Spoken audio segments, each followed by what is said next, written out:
Qu'est-ce que vous avez mis dans le parpaing? Dans le parpaing, on a mis d'abord l'historique un petit peu du projet, depuis le commencement il y a presque 30 ans jusqu'à aujourd'hui. On a mis aussi la liste intégrale de tous les donateurs qui depuis le 21 avril, quand on a commencé 2019, quand on a commencé l'histoire, eh bien, ont donné de 500 000 francs, même des totas, jusqu'à 20 millions et plus pour certains, et qui représentent en fait la somme d'un peu plus de 105 millions aujourd'hui. Vous avez encore besoin de fonds? On a encore besoin de 150 millions. Voilà, mais ça vient, hein, faut pas s'en faire. Ça va venir. On a des gens qui nous ont téléphoné qui allaient dire qu'ils nous donneraient. On attend. Hein, ça va venir. Hein, on ne désespère pas. Et puis on a aussi mis une petite clé USB. Je ne sais pas si elle tiendra dans le temps, mais dans laquelle on a voulu mettre le clip qui a été monté pour ce projet par un collectif d'artistes du pays. Pas de politique aujourd'hui? Non, d'abord parce que c'est bientôt les élections, ils ont un devoir des réserves. Puis c'est vrai qu'on a fait un peu exprès. On voulait que ce soit vraiment les acteurs de ce projet.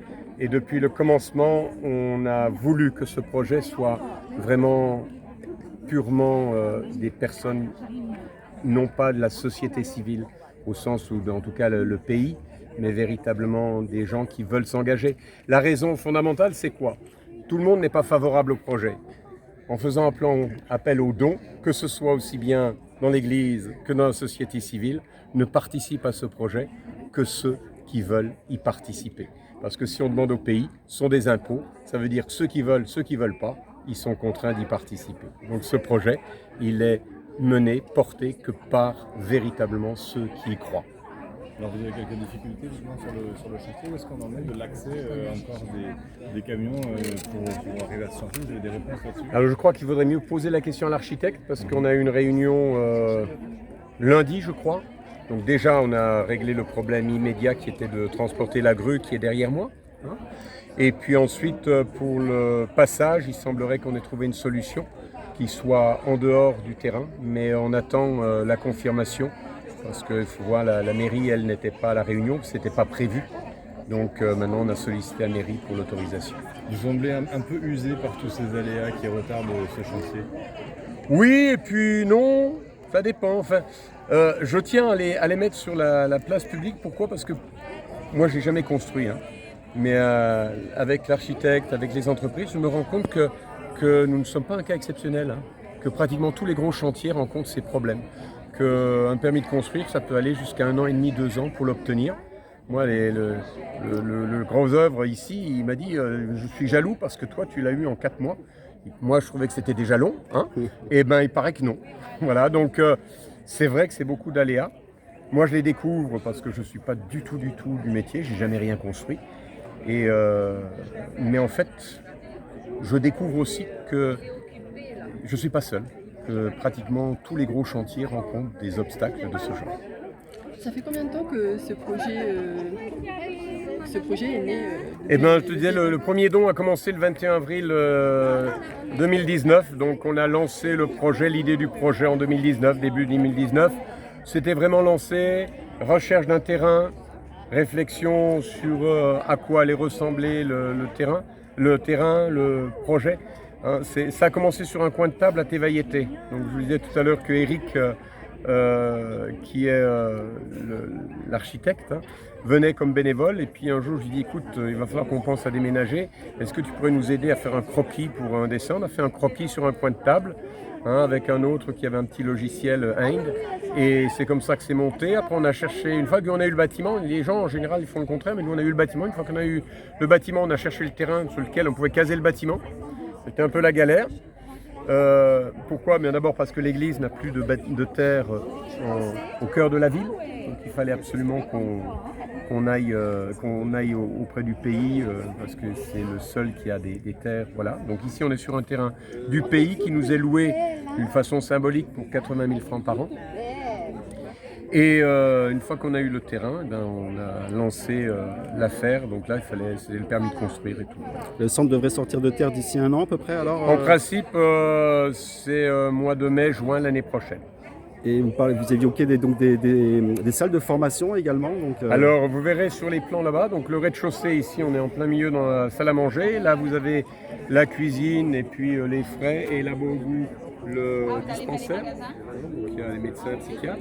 De l'autre côté, vous avez les douches et les machines à laver. Et là-bas, c'est le petit bureau d'accueil et une salle polyvalente un petit peu pour voilà. Et quant à l'étage, donc on a un étage complet. Donc au-dessus de la cuisine et de là, et de la salle là-bas, ce sont des salles de formation. Hein. Et ici, là-haut, ce sera le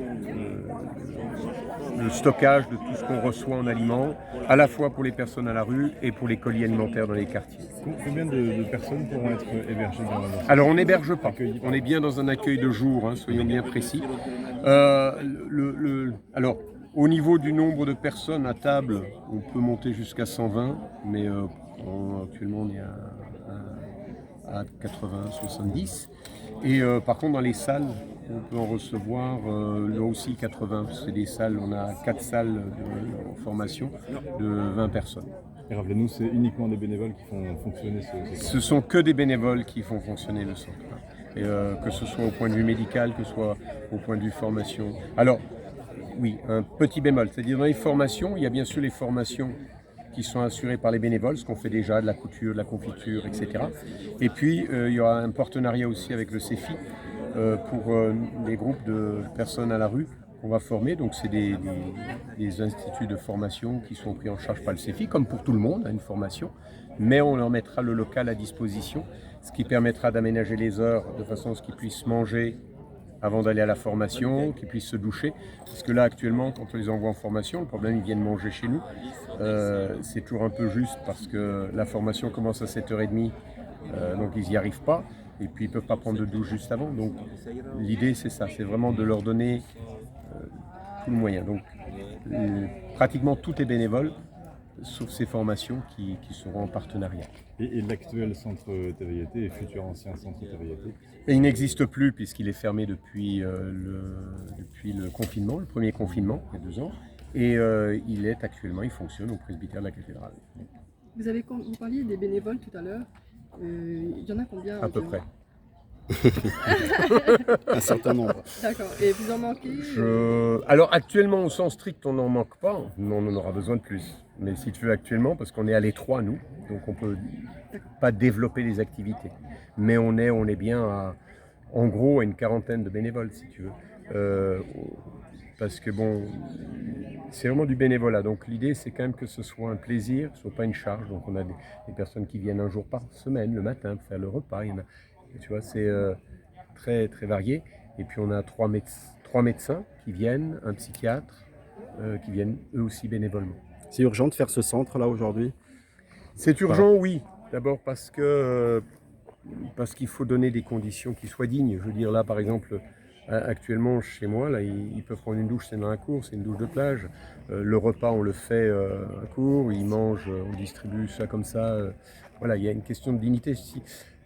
L'idée du projet, c'est vraiment de redonner une dignité aux personnes. C'est pour ça que j'essaye, des fois je me plante moi aussi, de jamais parler de SDF, mais de personnes à la rue.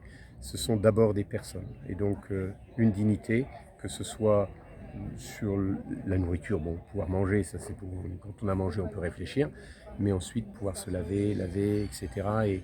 Et être dans un lieu qui ne sera pas un lieu de luxe, hein. Ce ne sera pas, le Hilton ou je sais pas quoi, ou Tétialois, hein. Mais ce sera propre, ce sera digne, ils pourront manger à table. C'est vraiment redonner cette dignité. On le voit à l'accueil TVIT qu'on avait avant, même si c'était vraiment spartiate, il y avait des tables, ils mangeaient. Aujourd'hui, on ne peut plus les faire manger à table, puisqu'on est au presbytère. Eh bien, on voit bien que les rapports entre eux ne sont pas les mêmes. Et que voilà, il ne faut pas que ça dure, parce qu'il y a un travail justement de vie en société, de vie sociale, de participer à faire la vaisselle, de participer à passer la serpillière, etc. Merci beaucoup, Père Christophe. C'est moi qui vous remercie d'être venu. Bravo. Mon tour.